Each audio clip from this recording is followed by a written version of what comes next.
Hello everyone.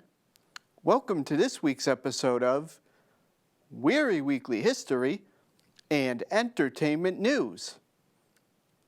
With fall currently in full swing, now is a great time to get some walks in, maybe see some creative pumpkins, or even take a ghost tour. However, it's important to remember to be safe during this pandemic, as the Delta variant is still wreaking some havoc in Berkshire County. So I'll be giving an alternative option, watching a scary, psychological horror movie. First, it's time for this week's trivia question, which will be answered at the end of our movie segment. This week's question is, what is the highest grossing horror film of all time, according to BoxOfficeMojo.com? Now, for this week's local entertainment headlines. First, an update on the state of Massachusetts. Masks are still required indoors at most facilities, regardless of vaccination status. This includes schools for both students and staff. Some places are also requiring proof of vaccination or a negative COVID test, depending on if you have had the vaccine or not. Berkshire Community College has announced changes to its vaccine mandate. The presidents of the Massachusetts Community Colleges, which BCC is part of, announced that all students, faculty, and staff must be fully vaccinated by January 2022. In a press release, the Massachusetts Community Colleges stated, quote, "During the last 18 months, the Massachusetts Community Colleges have prioritized the health and safety of our communities, while also recognizing that many of our students have been disproportionately impacted by the COVID-19 pandemic. While a significant number of students, faculty, and staff are already vaccinated or are in the process of becoming vaccinated, the 15 colleges are seeking to increase the health and safety of the learning and working environment in light of the ongoing public health concerns and current guidance from the Centers for Disease Control and Prevention," end quote. Students who have been fully vaccinated must bring their vaccination card to the registrar's office, where their information will be put into the system. This only applies to students who are at least attending one in-person class.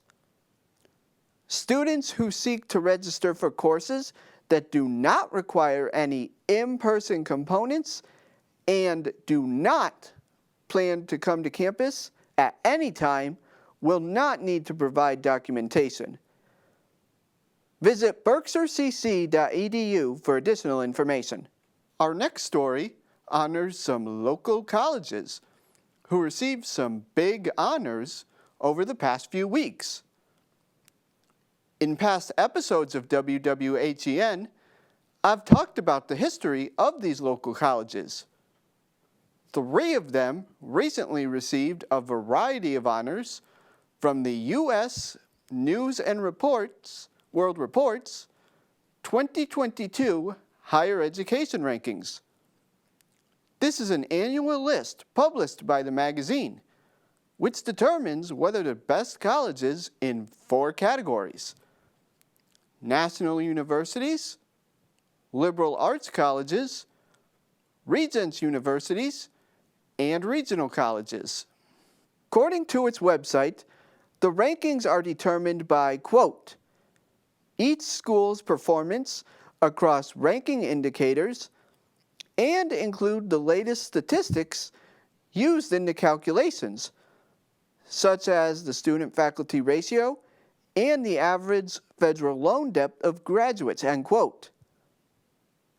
They also, quote, list information schools reported directly to U.S. News on academic majors offered, application requirements, tuition and financial aid policies, student body demographics, and campus life.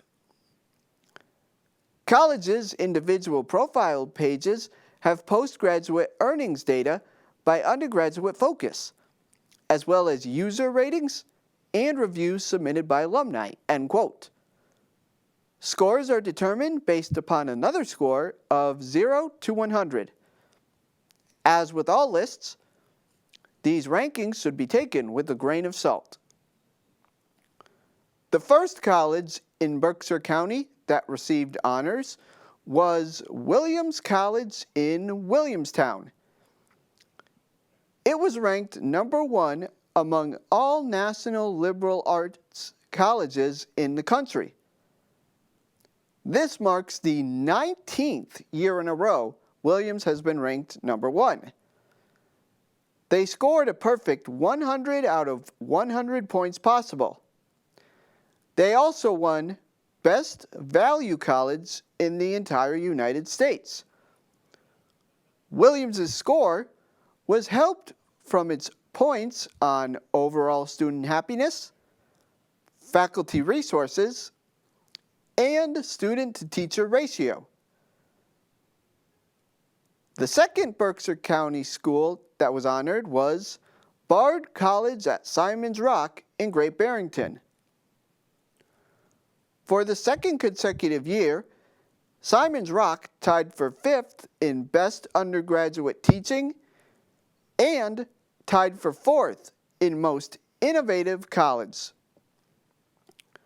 The reason for their Most Innovative College honor was because, as I discussed on their history segment, Bard College is a 2-year early college for high-achieving students who have completed the 10th or 11th grade and want to attend college early. The third local college honored was Massachusetts College of Liberal Arts, or MCLA, in North Adams. It was named number 7 on the top public liberal arts colleges and was ranked number 21 for its social media influence. This marks the 9th year in a row that MCLA has been honored by the magazine. It also shows how far the college has come. For many years, MCLA was known as a party school, but now its strongest assets are its academics. WWHEN congratulates Williams, Bard College, and MCLA for their academic success. Up next is a story for anyone who is interested in art. Berkshire Community College, or BCC, in Pittsfield is currently hosting a mixed media art exhibit at the Kuzovitsky Art Gallery. Artist Nicole Irene will be presenting her work titled "Endanger Your Complacency by Tempting the Lumps in the Cosmic Gravy." An art instructor, Nicole Irene creates work that deals with space exploration, excess, feminism, and gems. In an interview she had with Berkshire Community College's website, she says "Endanger Your Complacency" is a behind-the-scenes work into, quote, creating with the humble yet profound circle shape, which has always enchanted the human mind, end quote. Furthermore, Nicole adds, quote, "I am still formulating the explanation for this entire body of work, but the motivation derives from communication, technology, biology, and the cosmos," end quote. Endanger Your Complacency is currently on display until October 8th. Hours of the show are from 9 a.m. to 5 p.m. On the final day, limited run prints will be made available for purchase on a first-come, first-served basis. BCC is requiring all visitors to wear masks, regardless of vaccination status. This event is free to the public. With Halloween coming later in October, now is a good time to see ghost tours throughout the county. One of the most popular ones is in the Edith Wharton house in Lenox, which I've talked about on the past on WWHEN. First, a brief history on why the Edith Wharton house is believed to be haunted. The first reports of strange activity happened in the early 20th century, when the residence was used as a dormitory. Residents reported multiple unexplained noises in the living quarters. Furthermore, Shakespeare and Company actors who used to be housed there for the summer season said the same, along with seeing ghostly figures in period dress when they used the property as a dormitory and performance space. The show Ghost Hunters even went to the Mount and reported that over the course of 3 days, they found extensive evidence of paranormal activity, including footsteps in empty rooms. So is it haunted? It's best to use your own judgment, which is why these ghost tours exist. Last year, the tours were mostly done virtually because of the pandemic. But now, they are back fully in person. The Edith Wharton House is offering 2 levels of tours. A regular ghost-style tour that is not meant for families, and a family-oriented approach that is more humorous in nature. To be on the safe side with the rise of the Delta variant, 2 of these tours will also be virtual. These will be held on October 15th and 31st and are specifically non-family friendly affairs. The tours will be going on throughout the month of October. Ticket prices vary depending on age. To purchase tickets, visit edithwharton.org, click on Visit, then Ghost Tours. From there, you can choose the option of a regular ghost tour or a family ghost tour. Regular ghost tours last approximately 2 hours, while the family-oriented one lasts approximately 75 minutes. If you have any questions, you can call 413-551-5100 or email info@edithwharton.org. Another popular fall activity is viewing pumpkins. One of the shows I talked about last year, which will be coming back, is the incredible Kyog Pumpkin Show, located at 5 Prospect Hill Road in Stockbridge. Each year, more than 15,000 jack-o'-lanterns and pumpkins are displayed at the Kyog estate. This annual event brings thousands of people to the estate and is one of Berkshire County's most popular events. Most of the pumpkins there are designed by local artists, and when they light up at night, they are truly a sight to behold. The incredible Kyog Pumpkin Show will be going on throughout the month of October on Thursdays through Sundays from 4 to 8:30 p.m. Tickets must be purchased by visiting thetrustees.org and clicking on their calendar. Tickets will not be sold on the site of the show. Prices and times vary, and tours are limited to 1 hour.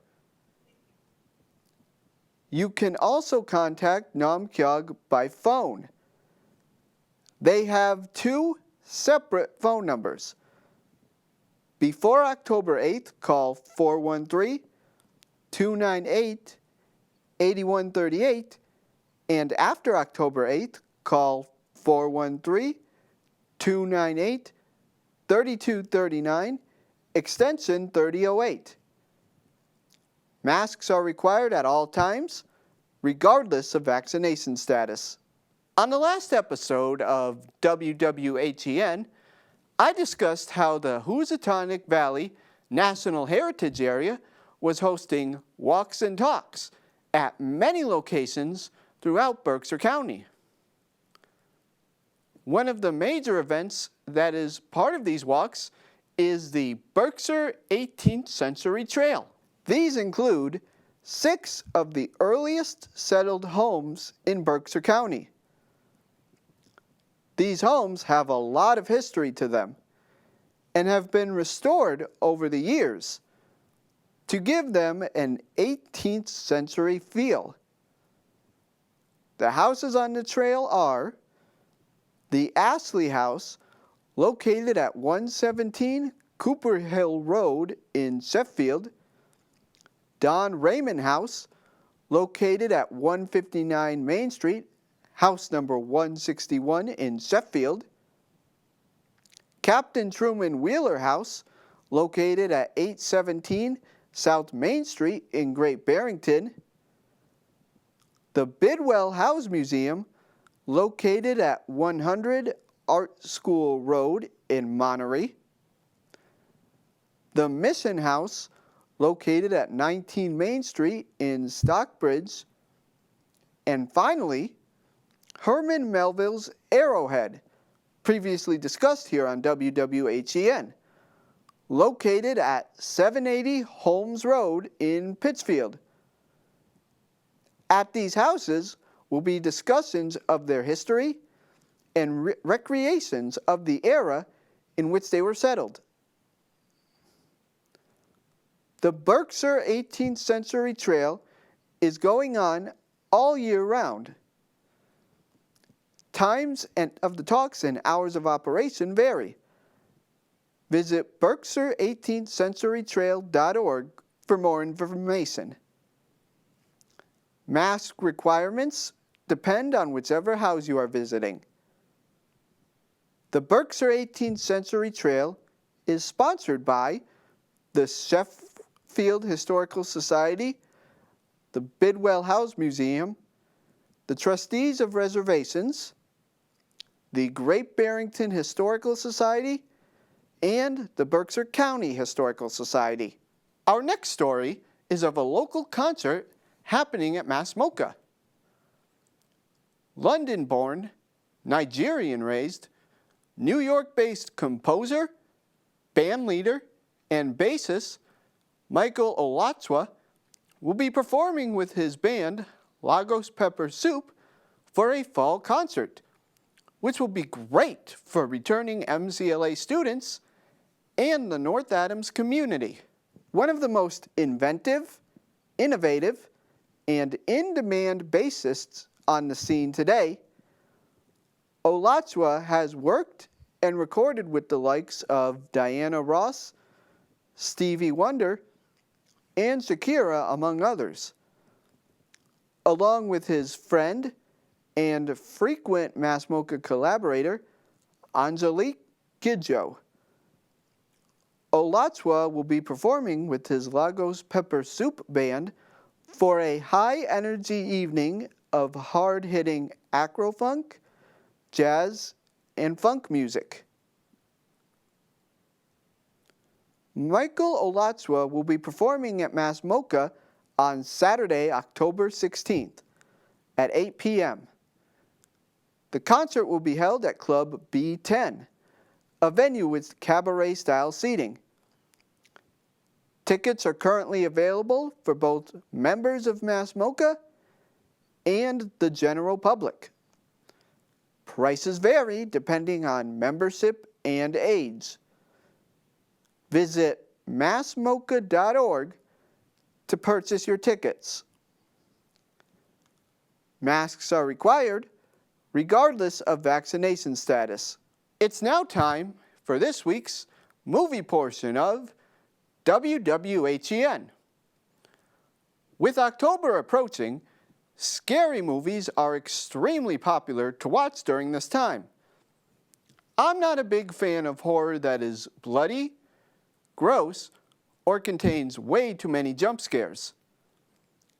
If you recall on a previous episode of WWHEN, I actually docked some points off of A Quiet Place Part 2 because it scared me too much. I'm more of a psychological horror that gives you the chills person. And a recent movie that is a great psychological movie without being bloody is 2017's Get Out, which was directed by Jordan Peele. In the film, Chris Washington travels with his girlfriend, Rose Armitage, to the upstate New York estate of her parents, Missy and Dean, to meet them for the first time. Both Chris and Rose are worried about the meeting, as Chris is African American while Rose is Caucasian. Missy and Dean, however, welcome Chris with open arms. Maybe a little too open, perhaps. Chris also starts to realize that something is a little off about the Armitages. For one thing, the Armitages have African American maids and servants who are acting very oddly.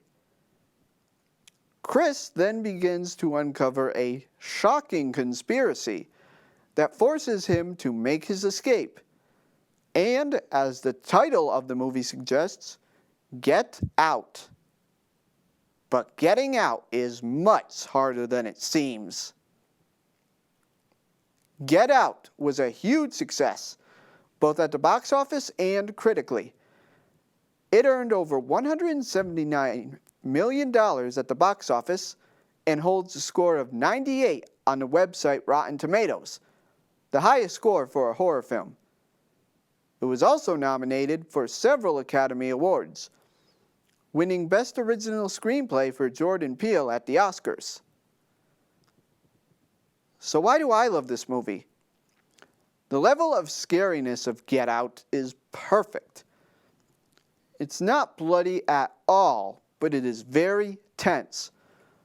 The film is a slow burn one that creeps up on you until it delivers some nasty surprises. The psychological horror is some of the best of the past decade. The performances are great throughout. Allison Williams is amazing as the seemingly loving girlfriend, Rose. However, take a notice to her name. She may have some thorns up her sleeve. Daniel Kaluuya, who later won an Academy Award for a different film, gives his breakout performance here. He's great as the bewildered Chris. This movie also has some surprising twists that you won't see coming. Jordan Peele built his career on comedy, starring on Mad TV and the titular Key and Peele show. However, the film proved that his real future lied in horror, as I discussed on a previous WWHEN episode with his film Us. Horror movies also bring us the answer to this week's trivia question. As a reminder, this week's question was, what is the highest grossing horror movie of all time, according to boxofficemojo.com? The answer is 2017's It. The movie, which is based off the best-selling Stephen King novel about a murderous clown, earned a remarkable $327 million in the United States alone. This was due in part to excellent word of mouth and viral marketing. A sequel came out in 2019, although it didn't make as much. Finally, I had the recent honor of Wehry Weekly History and Entertainment News receiving the 2021 Pctv Programming Excellence Award for a television series, as shown here. I would like to thank all board members, all studio members, and WWHEN viewers for their support in being honored for this award, plus a special shout out to CSW. That ends this week's episode of Wehry Weekly History and Entertainment News. If you would like to watch this or any other WWHEN episode again, you can visit Pctv, CTSB TV, and NBCTC's websites shown here. Also, if you would like to see the episodes in HD quality, make sure to check out my YouTube page at RT Wehry. Thank you.